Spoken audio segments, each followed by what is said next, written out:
ఈ మధ్యకాలంలో ఓటీటీ వైపు నుంచి ఆసక్తిని రేకెత్తించిన సినిమాగా పోతుగడ్డ కనిపిస్తోంది. ఈ సినిమా స్ట్రీమింగ్ హక్కులని ఈటీవీ విన్ వారు సొంతం చేసుకున్నారు.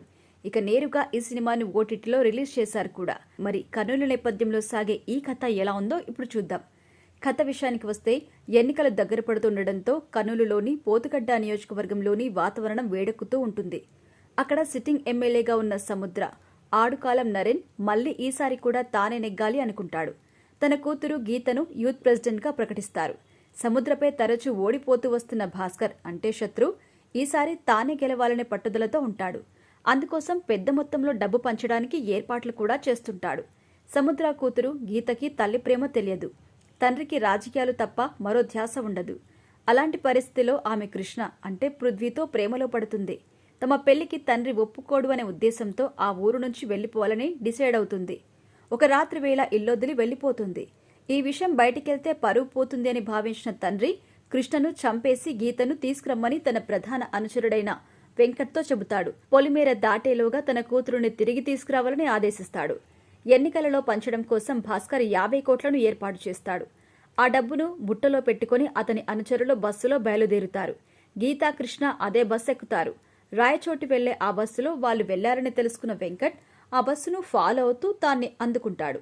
రాత్రివేళ నిర్మానుష్య ప్రాంతానికి ఆ బస్సు వెళ్లగానే తన పని పూర్తి చేయాలి అని వెంకట్ అనుకుంటాడు. అప్పుడేం జరుగుతుంది, ఆ తర్వాత ఏమవుతుంది అనేదే కథ. ఇక విశ్లేషణ విషయానికొస్తే రక్షావీరం రాసుకున్న కథ ఇది.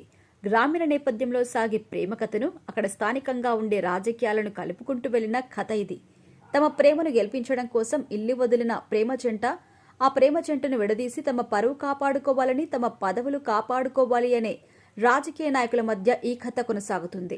90% కథను బస్సులో నడిపించడం విశేషం. నిజానికి ఈ కథలో చాలా తక్కువ పాత్రలుంటాయి. రాత్రివేళ ప్రయాణిస్తున్న బస్సులోనే కథ అంతా నడుస్తూ ఉంటుంది. అందువల్ల కథతో పాటు ట్రావెల్ చేస్తున్న ఫీల్ని ప్రేక్షకులు పొందుతూ ఉంటారు. అందమైన అమాయకమైన ప్రేమ జంట బస్సులో రాత్రివేళ ప్రయాణం చేస్తూ ఉండడం, వాళ్లను ఒకవైపున రాజకీయ నాయకులు మరోవైపున పోలీసులు టార్గెట్ చేయడం ఉత్కంఠను రేకెత్తించే అంశం.